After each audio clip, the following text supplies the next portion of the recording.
Et bonjour à tous, on se retrouve pour le chapitre 3 de Warren Buffett. N'hésitez pas à me dire dans les commentaires si vous préférez la voix IA que j'utilise actuellement ou si vous préférez une voix naturelle. Allez, on traîne pas, c'est parti. Chapitre 3. Laissez à autrui toute réaction excessive face au marché boursier. Conseil Buffett: veuillez à garder la tête froide lorsque les esprits s'échauffent. Vous n'en tirerez que plus de profit. Bien que simple et facile à comprendre, la philosophie d'investissement de Warren Buffett n'est pas forcément aisée à mettre en pratique une fois que vous aurez bien compris l'approche préconisée par Warren Buffett. La chose la plus importante que vous devrez développer est le tempérament qui sied à un investissement sera intelligent. Ce tempérament consistant à garder la tête froide à tout instant. Cela signifie que vous allez devoir faire preuve d'un état d'esprit approprié lorsque vous devrez affronter les mauvaises nouvelles et les déconvenues qui affecteront inévitablement votre portefeuille de titres. Il faut de la rigueur et du sang-froid quand tout va mal. Mais faire preuve du bon état d'esprit signifie également savoir garder la tête sur les épaules dans la situation contraire, c'est-à-dire lorsque le marché est haussier et que tout autour de vous, les gens sont euphoriques et avides. C'est sur votre tempérament que vous pourrez compter lorsque tout ne sera pas au beau fixe pour vous. Que ferez-vous lorsque vous serez confronté à un brusque effondrement du cours d'un titre que vous possédez? Cédons à la panique, vendrez-vous vos titres? Que ferez-vous face à un événement politique ou macroéconomique majeur tel qu'une guerre, une récession ou la brusque chute de tel ou tel indice boursier?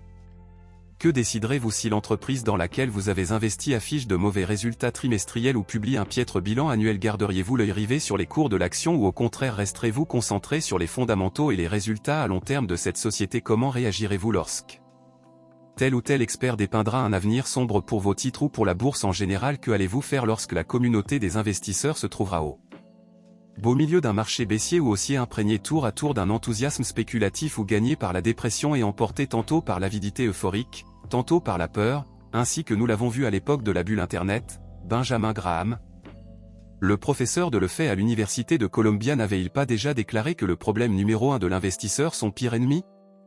C'est probablement lui-même. Souhaitez-vous être votre pire ennemi? Là est la question. Vos réactions et vos réponses à ces situations joueront un rôle essentiel dans le succès de vos investissements. L'investisseur sage garde son calme face aux événements négatifs. Êtes-vous prêt à sous-vendre vos actions en cas de chute des cours ou au contraire à tirer parti d'une opportunité potentielle afin d'acheter davantage du titre à prix sacrifié? Buffett utilise un repère précis que vous devriez appliquer à votre propre cas si vous êtes du genre à paniquer lorsque l'un des titres de votre portefeuille perd la moitié de sa valeur du jour au lendemain. Évitez d'investir en bourse. Pour réussir sur ce marché, vous devez non seulement être capable d'investir dans d'excellentes entreprises mais également disposer de la confiance nécessaire pour ne pas lâcher ces dernières au moment où tout le monde leur tourne le dos. Lorsqu'il y a de la tension dans l'air, affirme Buffett, il n'est pratiquement jamais pertinent de vendre des titres d'une entreprise de qualité. N'achetez pas de titres qui provoqueraient chez vous un sentiment de panique et dont vous vous débarrasseriez à la hâte si les cours venaient à chuter de 50%. Berkshire Hathaway a connu son année noire en 99 au moment où le Nasdaq atteignait des sommets insoupçonnés, porté par la frénésie Internet de la fin des années 90. Le style démodé de Buffett, fait de patients investissements dans des entreprises low-tech, était alors qualifié d'obsolète. Son refus d'acheter des séduisants titres high-tech faisait de lui un homme d'une autre époque, du moins selon les experts. La technique du value investi passait pour une idée de vieux dinosaure. Seuls les day trading, la spéculation immédiate sur une seule journée de cotation, était tendance. Aussi en mars 2000, le cours du titre de Berkshire Hathaway chuta de 50%, passant de 84 000 à 40 000 $ par action. En dépit du fait des fondamentaux de l'entreprise étaient solides et que son avenir était assuré, certains actionnaires nerveux ont alors choisi de se débarrasser de leurs actions Berkshire Hathaway.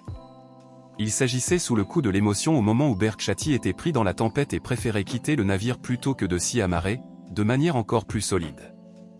Dans un contexte comme celui-ci, qu'est-ce que l'approche de Buffett? Cela signifie se montrer capable d'identifier une opportunité d'achat dans la chute de 50% du cours d'une action.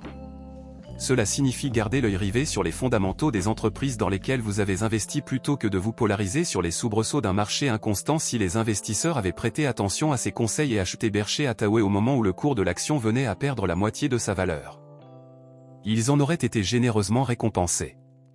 En effet, l'action allait connaître un fort rebond en 2004 et atteindre le cours record de 97 000 $.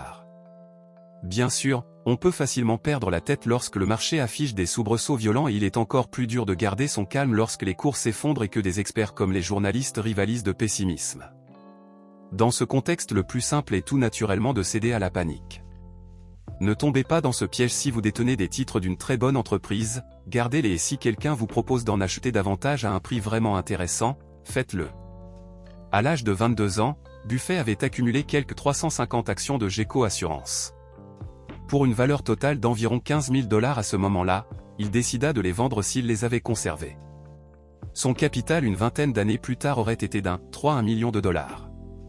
À travers cette expérience et d'autres encore, Buffett a appris à ses propres dépens ce qu'il en coûtait de vendre des actions que l'on détient d'une société qu'il avait pourtant identifiée comme une affaire magnifique. Il rachèterait cette erreur plus tard en investissant massivement dans GECO en 1976 puis en rachetant la totalité du capital de l'entreprise en 1996. Voici 3 conseils qui vous aideront dans les bonnes comme dans les mauvaises situations. Conservez vos titres par des entreprises de qualité. Ne cédez ni à l'euphorie ni à la panique. Achetez des actions de très bonnes entreprises et gardez-les plusieurs années. Ne vous précipitez pas pour acheter vos actions et ne les cédez pas dans la précipitation. Des études montrent que plus le nombre d'opérations d'investissement est élevé, plus l'on perd d'argent. Sans compter toutes les commissions supplémentaires à régler. Connais-toi toi-même, n'achetez pas un titre si vous ne supportez pas l'idée qu'il puisse perdre la moitié de sa valeur. Cela signifie que vous devez avoir la patience et la discipline nécessaires pour conserver les titres des entreprises qui affichent des fondamentaux, une gestion solide. Ne prenez pas une décision d'investissement parce que d'autres vous ont encouragé à le faire. Faites la sourde oreille face aux conseils boursiers infaillibles, aux experts médiatiques et à d'autres qui ont un intérêt particulier à vous voir acheter certains titres. Menez votre enquête et réfléchissez seul. Et pour terminer, pour réussir en bourse, affirme Buffett, il suffit d'une intelligence moyenne. En revanche, il faut acquérir l'état d'esprit qui vous aidera à résister à la tempête et à respecter vos plans d'investissement sur le long terme si vous savez rester calme. Au beau milieu de gens qui paniquent, pas de problème, vous tiendrez le coup. Merci d'avoir suivi ce chapitre, n'hésitez pas à me dire si ça vous a plu, on se retrouve pour le 4e très prochainement.